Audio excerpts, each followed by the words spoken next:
It's now 11 o'clock, and we will resume our conference with the next speaker. We're having Angharad, and I'm really sorry, the surname came away from me right now. Davies, Angharad Davies from RTN Mental Health Solutions. Angharad has a background in psychology and is currently completing a PhD in forensic psychology. She's always been interested in mental health and neurodiversity. She's a clinical operations director at RTN Mental Health Solutions, which provide a diagnostic assessment service for both children and adults seeking an ASD or ADHD assessment, with the vision to expand in providing more diagnostic services. So we're having the same format, that we will have a presentation. It's from 11 to 11:45, about half an hour, and then 15 minutes Q&A, which, if you could please put them in the Q&A, I will then read out. Thank you very much. Over to you, Angharad. Thank you so much for having me. I'm going to try and share my screen. I apologize if this doesn't go to plan. It never does work perfectly. Let me know if you can all see it. We can see it. Perfect, thank you.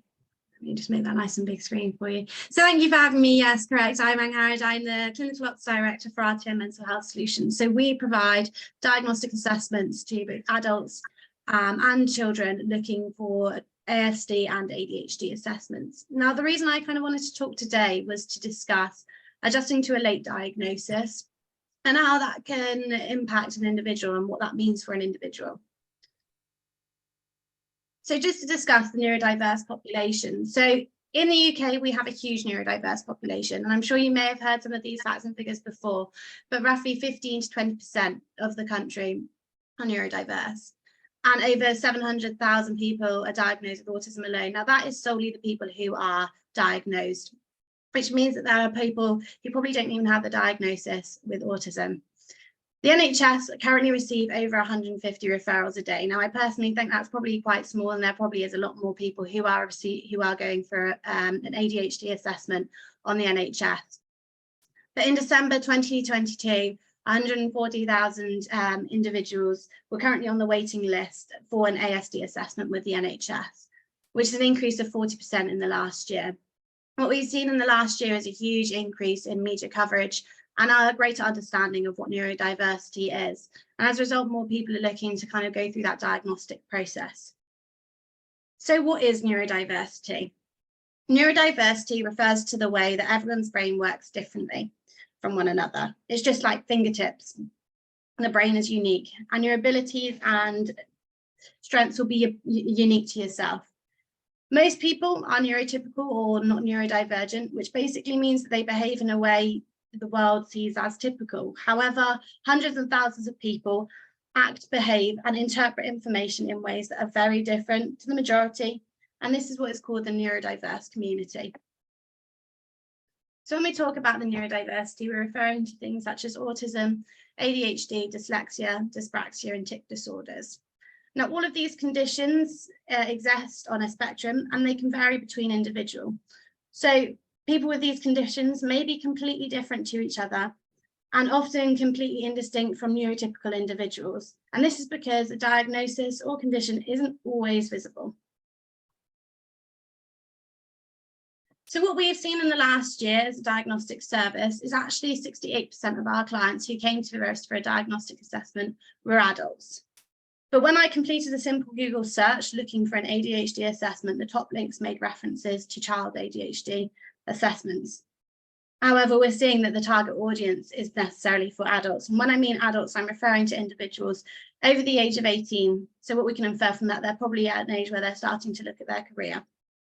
So what does this mean for neurodivergent individuals who are currently in the workplace, currently seeking out the ADHD or ASD diagnosis? Well, almost 3/4 of neurodivergent workers do not disclose their diagnosis because of fear of discrimination. And half of workers who do disclose that diagnosis do later regret to do so. For myself, it's not uncommon that I hear in a post-diagnostic session for individuals to tell me that they didn't want to tell work, or the plan was never to tell work about their neurodiverse diagnosis. And one of the biggest queries is, well, how would I tell work? what would I say and how would my work respond to me? Is there a protocol? Is there a process which I should follow to inform work of my neurodiverse diagnosis? And as a result, it feels like it's too time consuming and they just feel like it's not going to gain anything. Now, what we see commonly after individuals who go through the diagnostic process is this cycle with regards to emotional feelings that they go through. As identified, we've noticed a large increase of adults who currently go through the diagnostic process. And after enduring a life of potential struggles, it's not surprising that some of them can find psychological difficulties to accept this later diagnosis. It's not uncommon for individuals to go through a cycle of post-diagnostic emotional reactions. Now, this cycle in front of you, if you can see, is the grief cycle, which has been previously used to explore individuals' reactions to multiple life events. However, it perfectly explains some common emotional experiences of those receiving a late diagnosis. The 5 phases look at denial, anger, bargaining, depression, and acceptance. The initial stage of denial can often happen immediately after receiving that diagnosis. Whilst the initial reaction may be relief, it's not uncommon for someone to feel a bit of denial and actually make questions and question if they really have the diagnosis. When symptoms creep up on individuals, they may actually attribute them to personal failings instead of acknowledging it as a result of the diagnosis. The next phase is anger. Receiving a diagnosis in adulthood may result in revisiting past and reflecting on how things may have been different if they'd known of the diagnosis sooner. And then revisiting every aspect of life. No wonder that this can cause people to feel emotions of anger. The next phase would look at bargaining. The bargaining phase is where individuals begin to acknowledge their symptoms, attribute things that have happened in the past and present, which are symptoms of the diagnosis. Next, we've got depression. Adapting to a new lifestyle may be challenging, and when facing certain challenges, it can be frustrating and discouraging. It's not uncommon to think of things and how things may have been different, and as a result, when I've just spoken about anger, it's not uncommon for people to then feel a slight emotion of depression as well. The final phase of this cycle is acceptance. And now this doesn't always come straight away. We sometimes find that people go back and forth through the cycle with actually not making the full circle. But acceptance is the final stage, and it often takes a lot of time for people to explore the symptoms and strategies to best support them. And it can often take a while for people to fully accept what the diagnosis means for them. So what do we know about the link between neurodiversity and mental health?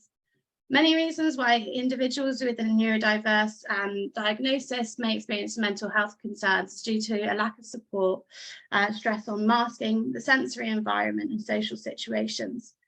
As I previously mentioned, going through the diagnostic process alone can cause people to feel emotional reactions, but what we know is that there is extensive research to suggest that neurodivergent conditions are also accompanied by other mental health conditions, so for example, anxiety and depression. According to a global benefit survey, 70% of neurodiverse employees are also currently struggling with mental health conditions. Now, any trait with regards to neurodiversity can have an advantage for some people if they've got the advantage to deploy it and opportunity to deploy it in a way that is useful for themselves. For example, being creative or gifted with numbers.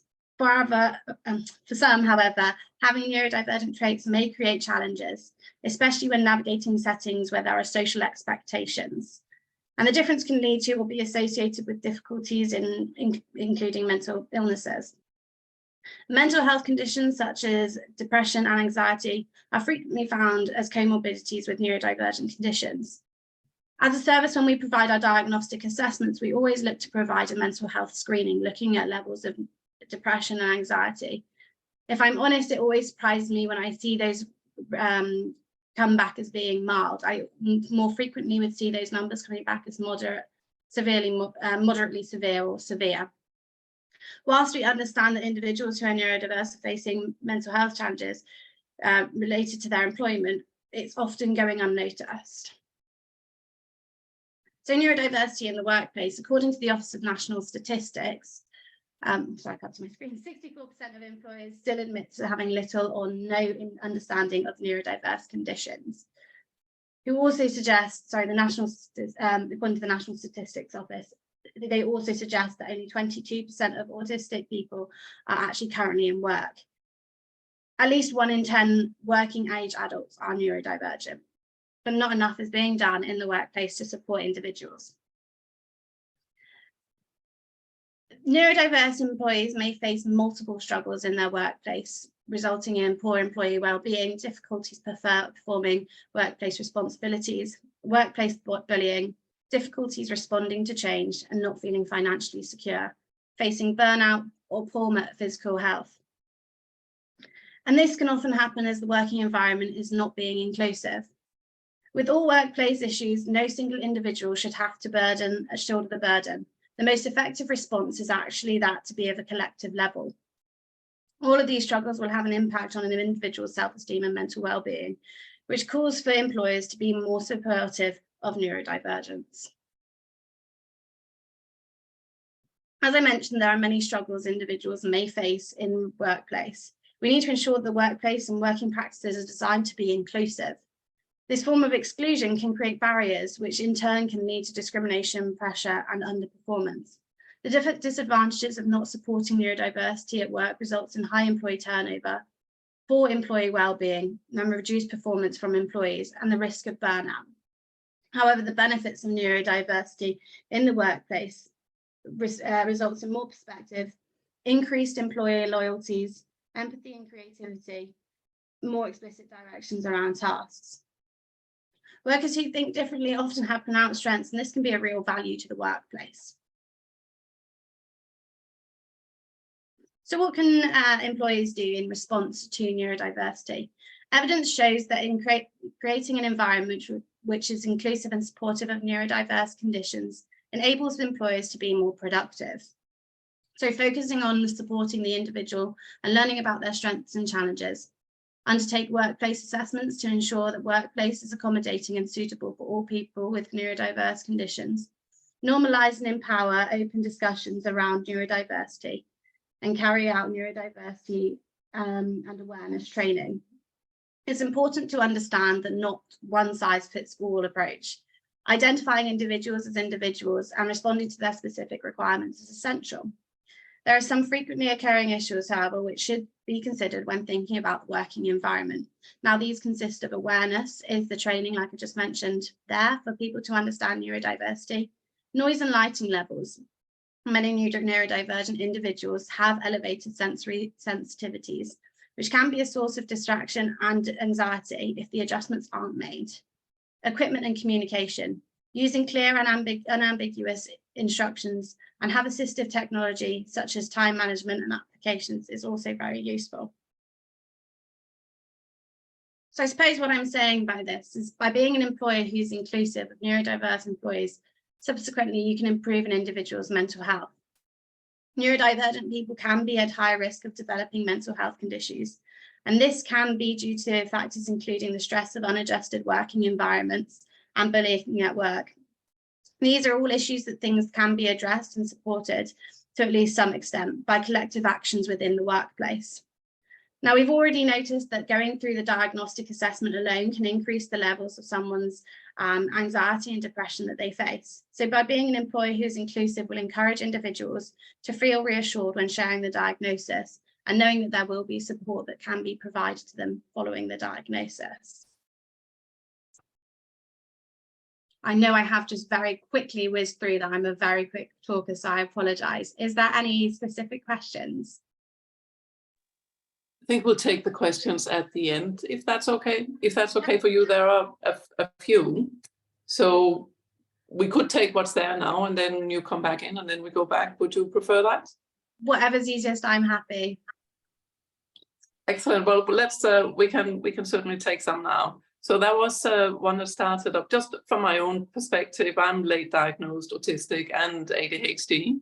I found after I went very public with that there was a very large number of other people contacting me to say that they were also diagnosed, but they wouldn't want to disclose, and another large number saying that they're pretty sure they are, but they're not diagnosed. Seeing that RTN, must, from what you say, see a significant number of late diagnosed autistic people. The percentage of the 22% at work, is that the real one, or how big is the hidden population, especially you know, of the older sort of, I'm not allowed to say older, my generation and up? Yeah, no, I think it's a good question. I think there's clearly a very big hidden population there of people who aren't kind of working or who haven't received that diagnosis and aren't sharing the diagnosis. I think that's the main thing that I'm looking at here, is actually a lot of people who do have the diagnosis, it's that concern around sharing that diagnosis in light of this fear of discrimination. I think there probably is a huge area. I mean, we see, as I mentioned previously, a huge number of our population who get the diagnosis are adults. Yeah. Who aren't then sharing that diagnosis. And it's, as I mentioned, it's very common for people to actually say they're not going to share the diagnosis with work, and they don't want to alert work of their diagnosis. No. So in that way, it doesn't really come into a lot of the diagnostics. It's just my feeling that maybe some or all of those percentages are wrong. But anyway, so for some of the questions, what do you feel is the reason for this increase? And I think you've sort of semi-answered that already. I think with regards to the increase of people who are currently looking for a diagnosis is due to the kind of extent of media coverage around neurodiversity, which has come out in light of the recent years. I think our understanding in society has really improved with regards to neurodiversity and what that actually what symptoms may look like. I've always referred to kind of the iceberg analogy with what was kind of initially understood with regards to both autism and ADHD, and neurodiversity as a whole is very that tip of the iceberg, but actually it's much larger than that, and there are many traits and symptoms which aren't necessarily being explored. Yeah, I think stereotypically, if we think about ADHD, for example, a lot of people stereotypically thought that was to do with like the naughty boy at school who portrays symptoms, but that's not necessarily the case. When we're looking at ADHD, we've got 3 different presentations, and actually it's very much misunderstood. But I think as society, yes, there's more that we could do to improve our understanding, but it has got better over recent years, and therefore we're seeing more people coming for a diagnosis. We've definitely seen a huge influx of people looking for a diagnosis recently. Thank you. Yeah. So there's another question to say, is dyscalculia included in the neurodiverse community? Good question. I think typically it could be. I think typically when you think of the neurodiverse community, I would always think of the top 5, but that's not to say that it wouldn't necessarily be included elsewhere. I think myself, I probably would say that it could have reference to being associated with many neurodiverse conditions. It's not something that my area of expertise is in, if I'm honest with you. But yeah, I think it definitely has. It probably is a comorbidity with other neurodiverse conditions. Yeah, thank you. I mean, that's another one. Just the whole language thing is quite big, whether we say neurodivergent or neurodiverse. Of course, neurodiversity is really all of us, including neurotypicals, right? So I think but people use it very interchangeably. I remember at the Institute of Neurodiversity in the beginning, we had quite significant discussions in the steering group on this, because we were all neurodivergent, but most of us didn't like to be called neurodivergent. So we just called it all neurodiverse instead. But someone is asking, can you explain the difference between the terms neurodivergent and neurodiverse? And I guess really, without me doing it for you, so I should pass over to you, sorry. No, I think with regards to neurodiversity, it's looking at kind of the collective of how everyone's thinks and acts may be slightly different to everyone. So yeah, when you're thinking about neurodiversity, you're thinking the diversity as a whole. I think it is a very interesting one around language, because I think everyone has a slight preference as to kind of the language use that people would like to use. I think it's really tricky sometimes to actually get that completely right with regards to what language to use. So I think neurodiversity is kind of looking at it as a whole and thinking about everyone, how everyone thinks and acts maybe slightly differently, and kind of that unique aspect to everyone's individuality. Yeah. Thank you. There's another question here. I'm interested by the real acceptance of symptoms. Isn't something I find particularly very affirming language, they say, but they say, is there more research into trauma in relation to late diagnosis and the impact of masking and social conformity on mental health? Yeah, so with regards to the wheel, it's one of those ones where not everyone kind of does experience it, but it's definitely something that I see quite regularly. Is this kind of, I actually refer to a lot of this roller coaster of emotions which can happen after a diagnosis, especially for people who are getting diagnosed in adulthood. And the main reason for that is people often think about their past experiences, and had things been different, had they known about the diagnosis. Obviously, yeah, we think about why people may not have been identified when they're in childhood as needing a diagnosis, and a lot of that is to do around masking behaviours and the way people mask, and letting that mask slip often means that people are identifying traits and symptoms and requiring to, well, wanting to go and look for that diagnosis. But as I said, it's not everyone does experience that wheel of kind of emotions, but it's not uncommon to go through that. Great, thank you. And then a last question just before you then go back to presentation. So great to hear you mention post-diagnostic support. I also work as a peer facilitator in post-diagnostic support groups for autistic adults, and supporting people as they explore what autism means for them is so important. It wasn't really a question, just an affirmation of what you were talking about. So thank you for that. Thank you. There is one other question around how RTN responds to the BBC panorama, and I'm going to leave that to be type and answer if you would like to look at that later. And then that I think RTN has said something public about that, and I don't want to nail you on this right now. So if you just want to come on that. So for the Institute of Neurodiversity, we were our response to that was that it's not helpful that we have programs that are not properly researched, and we are sort of thinking, what is the underlying research, or what's the underlying reason for a program like that to come out and undermine the diagnostics that people have had privately. I've had both of my diagnostics privately, my son has had it privately, so it's not helpful, but maybe there is an underlying reason because the numbers are increasing so significantly. And of course, as soon as people have a diagnosis, they have legal rights in a different way to before having a diagnosis. And maybe this very large number of people getting more and more legal rights in terms of support is weighing in, and there could have been an interest in reducing the numbers.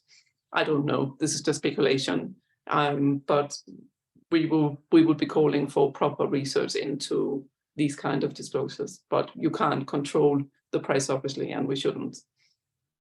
Would you go back to your presentation, please? That's all of my presentation. That is my full discussion. Sorry. Okay, no worries. Oh, I thought there was something behind it. No worries at all. I think we have a little bit time left. If people want to put any more questions in. One thing I wanted to just comment on a question around unions that was asked in the last presentations, to say there is something called a unions network within the UK that's been started by Heriot-Watt University, and they've done a report called Turn. I wrote it in the answer, and I'm sorry I can't transfer it into this chat, but if you Google it, it's called Turn, T-U-I-N, from Heriot-Watt University in Scotland. And you will see there that unions are coming together to find ways to support neurodivergent people in the workplace. And we're very interested in collaborating so that we can make sure that all of us are having that appropriate support in the workplace. So there's another question that's come here for you. So have you found any late teenagers go through that cycle when they get their diagnosis?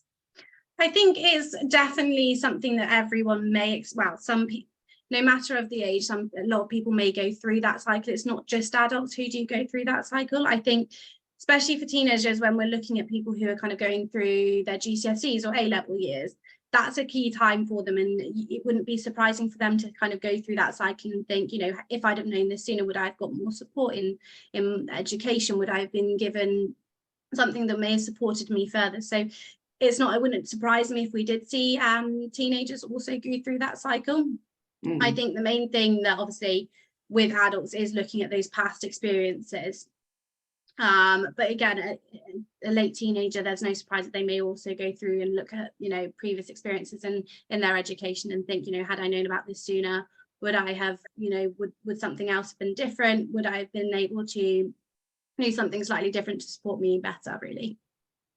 Yeah, it's always difficult. I've spoken to a number of different teenagers that simply don't really want to acknowledge it for some years until they've sort of got their head around the whole piece. And for many, interestingly, I saw that then the parents subsequently got diagnosed, and that was really helpful for the teenagers because suddenly they have someone inside the family that they can relate to, and it's not like they're just the only one in the family. I mean, I was seemingly the only one in my family as a child, and felt very sort of left out even in my own family. But actually, once we opened this conversation up after I got diagnosed, it seems that a number of other people in my family are also neurodivergent, and it could have been helpful. But, you know, back in the 70s, 80s, nobody was even looking at this stuff. So another question, thank you for a great event so far. My question for you is that a 52-year-old recently diagnosed, acknowledging ADHD and dyscalculia, what would help me enormously as a mentor? I can't find any resources for professional, by which I mean work-related mentor, especially for older people like me. Does it exist? So with regards to kind of support, you could be looking at some form of coaching, with like coaching in the workplace. There are kind of definitely some companies out there that do workplace coaching and support kind of in the workplace that you could be looking at. Off the top of my head, we've got people like, so it's not something we do internally, but it's something we've looked at doing. Oh, there is a number, I think there is a number of mentors around, but I mean, for example, we have one of our trustees in the UK chapter, Morwenna Stewart, is neurodivergent herself and is also a coach. So I think if looking for coaches to mentors, I'm mentoring a number of people I would offer, but right now I'm very, very full with that. But we were looking to try to maybe set up something more structured, maybe a group where people can come in who wants to be mentored and people who would like to mentor. And it could also be reverse mentoring, where we as neurodivergent people mentor people who would like to know more about it. Could be interneurotype, for example, but it could also be from neurodivergent to neurotypicals, where we teach. In that way, we can scale it up and teach people fast. Let's say we were 1 million neurodivergent people who would teach neurotypicals what it means to be us. That could help very rapidly. But also, of course, it would be nice to be able to speak to people in the workplace. But one would probably have to consider, do I want to speak to another neurodivergent people in the workplace, or do I want to speak to a neurotypical, or both, to understand what goes on? Sorry, I just want to give you time to think. No, I was also just thinking, I was thinking back at that last question as well, with regards to the late teenage, thinking about what you kind of said there as well, is having someone like a mentor is a really good kind of role model. For example, a lot of the time when I speak to kind of late teens, when they've had the post-diagnostic session going about their experience, a lot of the challenges is actually finding someone who they can relate to, or find common ground, or have someone who they can go, okay, this makes sense, you've been through the same challenges maybe that someone else has gone through, and kind of having that role model example is probably quite useful. So like you just said, having a community as such, or having mentors, would be quite useful again for people also in their late teenage years, looking to, after the diagnosis, having a role model or a mentor to kind of guide them through next stages, or what to do with the diagnosis after having received it. Yeah, I mean, that was one of the things that triggered the whole setting up of ION. Because as an institute, we want to bring all of us together around the world. Like, if we can get 1 million people of us and our allies coming together, we can really develop our agency and our voice everywhere that we are presented. But we can also support each other and understand that we're not alone. I mean, loneliness is a big thing, right? I mean, I felt very lonely many times growing up, and not knowing why I felt lonely. I just felt on the outside. And it's quite nice to have a community where, you know, I can go there and meet lots of people like me, and actually the conversations are a lot easier between neurodivergent people, and then sharing these experiences, and then learning how do we make, you know, the different neurotypes function together in a way that is you know, equal for everyone, so we can all prosper to the same level. So yeah, so I think sorry, I was just going to say, it's also really useful when kind of discussing people thinking about strategies they want to put into, you know, time management or something. It's really useful when you've got a community where you can ask people other people's strategies, because I mean, I've got a few in my head, but I'm sure there's so many out there that other people have tried, and everything works differently for everyone. So actually having a community where you can all share strategies and kind of say, well, this is something I tried, this might work, would also exactly. And also the whole accommodation thing, people say, so what accommodation do you need? I was like, I would like a strawberry cake, please. That would really help me to feel happy. But, you know, it's just a very open question. It would be nice if we had like a menu, you know, where you could take everything that they could offer. You can then take which ones you need, but everybody gets given that, not just people, you know, identifying, because there's so many people not disclosing in a way. So everyone should have access to the same kind of whatever accommodation an organization or workplace can offer them in all areas. I think the universal solutions are quite important, that we're not looking to be segregated into a group that needs something special as such, right? We're looking to broaden the whole band of where humanity works, I would say. So, anyway, so here's another one. Sorry. No, I was just going to say one last thing on that. I think obviously COVID had a huge impact on people realizing how well people work from home. And I think having that hybrid working has actually improved the working conditions for so many people. And actually that should be an offer that if it works for the industry, there's available. I know personally, I'm someone who works so much better when I don't have the distractions and I can work from home and I can just get on with things in my own time. So I think COVID was a big eye-opener for different strategies and different accommodations, which a lot of people found really, really useful. Yeah. I spoke to an IT company who has a significant number of employees and they allowed that flexibility. And when people work from home, they said they have measured the productivity and it's 130% over when for the people who prefer to work at home. You know, some people prefer to go in. So we're all beautifully different with that. But I think that flexibility, you're right, should absolutely be there. So here's a question. Do you have any advice for employers of how to best support employees who have had a late diagnosis? I think the biggest thing that I would say for employees is making that open communication amongst the whole company around the neurodiversity and just having a very open communication channel. I think by knowing that people are having an inclusive company allows people to feel more comfortable with sharing that diagnosis and exploring that. I think knowing that adjustments are available if things would be useful. I think people knowing that without needing to kind of disclose the diagnosis is going to be really useful. But I think the main thing that I would always recommend is that open communication. The best awareness is going to make someone who has just received that diagnosis know that the industry that they're working in is accepting and is able to understand the diagnosis that they've just gone through. I think it's also about being sensitive after the diagnosis. I always kind of talk about, be kind to yourself after this diagnosis, because it's not the smoothest journey. It can be quite challenging. It can be quite emotional. So I think it's that sensitivity after diagnosis as well, and just accepting that there's probably going to be a bit of a roller coaster of emotions that may be experienced. Yeah, and it takes years, right? I mean, I got diagnosed like 8 years ago. I'm still working my way through it. It is significantly long. It's almost like you have to look at every moment of your life with different set of lens. So although nothing has changed, kind of everything has changed.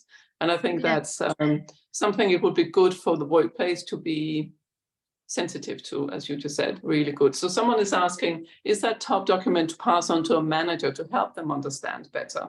So they say, although I work in a special needs establishment, they don't seem to understand how it affects adults. Yeah, no, I think that's a good question. I mean, when we provide the diagnostic report, we always recommend using that initial paper, which actually just confirms the diagnosis. We provide with our reports some kind of useful workplace accommodations, suggestions, which might just be worth exploring. But I always find that the best thing is actually sharing that diagnosis and having a really open discussion about individuals as themselves, because as we've just kind of discussed as well, accommodations are very unique to the individual. It might be that something that works for one may not work for someone else. So actually, I find our post-diagnostic sessions that we run, the main purpose of that is to discuss, actually, let's identify what might not work, so that you can kind of go back and feed that to an employer. It's definitely worth thinking about whether we could actually create a document or a formal piece of paper that kind of just explains the diagnosis fully. And I think there is definitely more that could be done with regards to employees' understanding and knowledge around. I think that's where the awareness comes in around kind of neurodiverse conditions. Yeah, maybe there's something put on the list of things to do. Absolutely. I know, it's a long list. So someone is asking here, is it fair to say people grieving the person who they are before the diagnosis and then having confusion about who they will be now?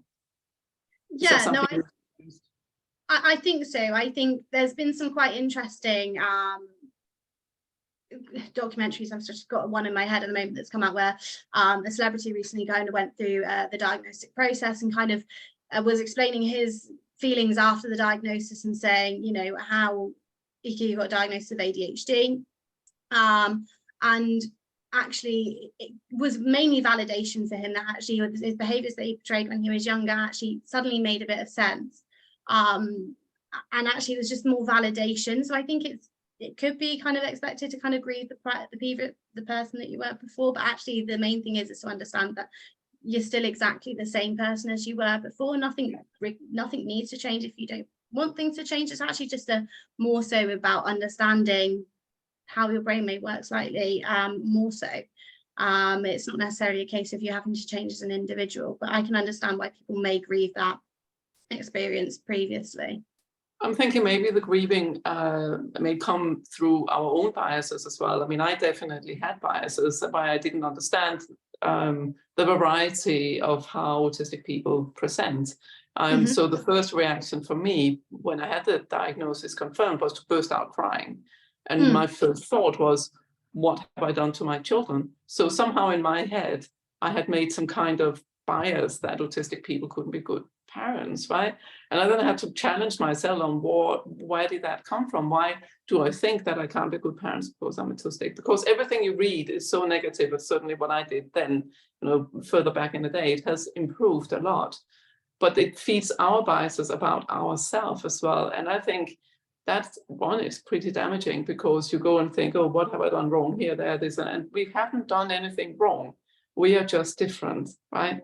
And I think it's that acknowledgement and fully embracing that the humanity has much more difference than what we like us to have. We like us to all be in the normative, but why? Why are we so obsessed with the normative when actually it's the variety that makes it richer and better, right? So, yeah. Absolutely. I think you're completely right there. I think going back to like that iceberg effect as well, I think there's just that misunderstanding sometimes with regards to kind of quite what that actually means with regards to what ASD is, and how everyone who may have ASD can be completely individual and very, very unique. And it doesn't necessarily conform you to a kind of expectation or anything. Actually, I think the main thing here is about understanding and more awareness around what that actually means is kind of quite important.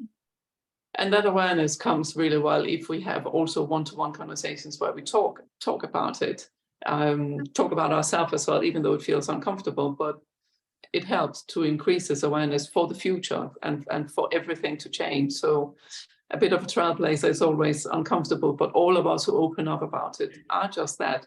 We are blazing that trail for other people to come behind us and own who we are and be proud of it. Yeah. So another question, do you have any advice on disclosure to friends, family and work? I personally struggled making decisions around this as I felt hugely vulnerable, especially professionally. I think it's a very good question, and it's something that a lot of people kind of want to know is how do I, and an interesting one as well actually is how parents actually go to explain the diagnosis to children. So we do quite a lot around kind of the what next and how to go about that diagnosis. I think my first advice would be the more you have a good understanding around your diagnosis, the easier it actually is with regards to actually explaining the diagnosis to someone else.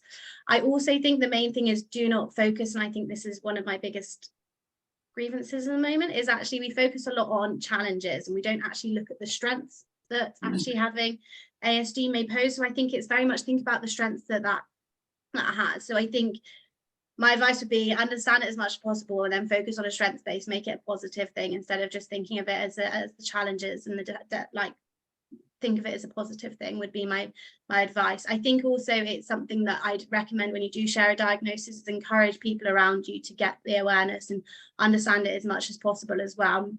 If you find good tools that you found that work for you with regards to understanding it, share those with other people when you're sharing that diagnosis, because it will help them better understand as well. I think it's very much a case of the better the understanding of the person that you're sharing it with, the easier it then comes with regards to sharing that diagnosis.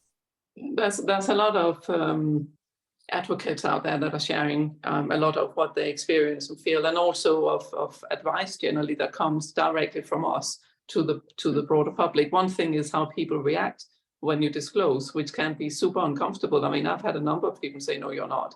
It's like, yes, I am. No, you're not. And then we're having this ridiculous situation where I feel I need to justify to someone else.